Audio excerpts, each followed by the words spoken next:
Crazy Rocket, now available on PMBet.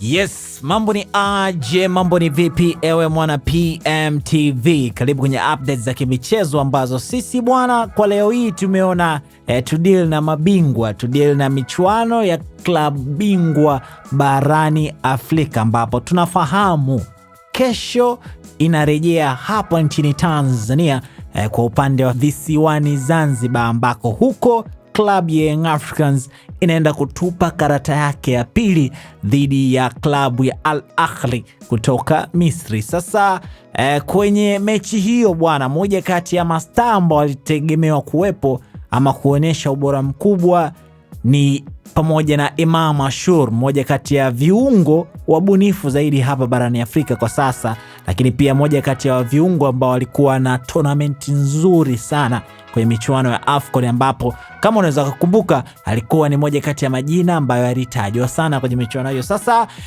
kijana huyo ambaye alitarajiwa kufanya makubwa kwenye mchezo huu bwana ameachwa, yani hajasafiri na kikosi cha Al Ahly ambacho kimekuja hapa nchini Tanzania kwa ajili ya kucheza mchezo dhidi ya Young Africans. Na hapo maswali mengi ambayo yanaulizwa kwamba kwa nini kiungo bora kama yule anaachwa kwenye mchezo muhimu kama huu? Kwa nini? Sasa kwenye kwa nini hiyo, PMTV bwana tukaona tuingie chimbo na tukuletee taarifa ambayo tumeipata na inatuthibitishia kwamba Imam Ashur kweli ameachwa na hajasafiri na timu ya Al Ahly ambayo imekuja kucheza dhidi ya Young Africans. Sasa kitu ambacho kimemfanya aachwe bwana, tutarejea kwenye mchezo wa ligi kuu ya Misri, ambapo ilikuwa ni katikati ya wiki, ambapo klabu ya Al Ahly ilicheza dhidi ya Wydad Degla, ambapo Imam Ashur alitolewa dakika ya 69 na kocha Jes Touré. Sasa kocha huyo baada ya kufanya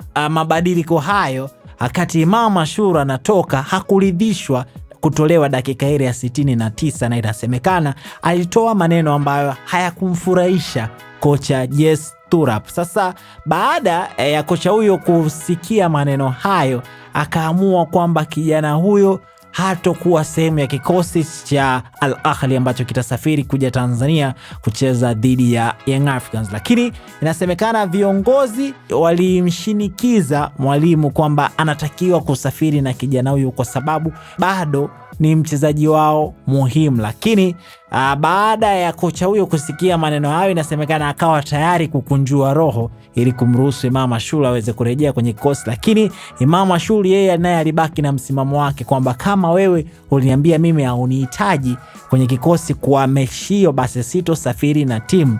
Na inasemekana kijana huyo apokei simu na haifahamiki yuko wapi, na inasemekana yeye anaishi kwenye kile alichoambiwa na kocha wake kwamba sio sehemu ya kikosi, japokuwa kumekuwa na shinikizo kutoka kwa viongozi kwamba anatakiwa kusafiri. Sasa wewe unahisi Imam Ashur yuko sahihi kumsikiliza kocha wake ambacho aliamua awali, ama alitakiwa asikilize kile ambacho viongozi wake wameweza kuamua kwamba anatakiwa kusafiri na kikosi cha Al Ahly? Lakini pia kati unatuachia komenti yako hapo, usisahau bwana, kampuni ya ubashiri ni moja tu, nayo ni pmbet.co.tz, kwa sababu huko unapata pesa pamoja na magari. Mimi naitwa Raymond Elias.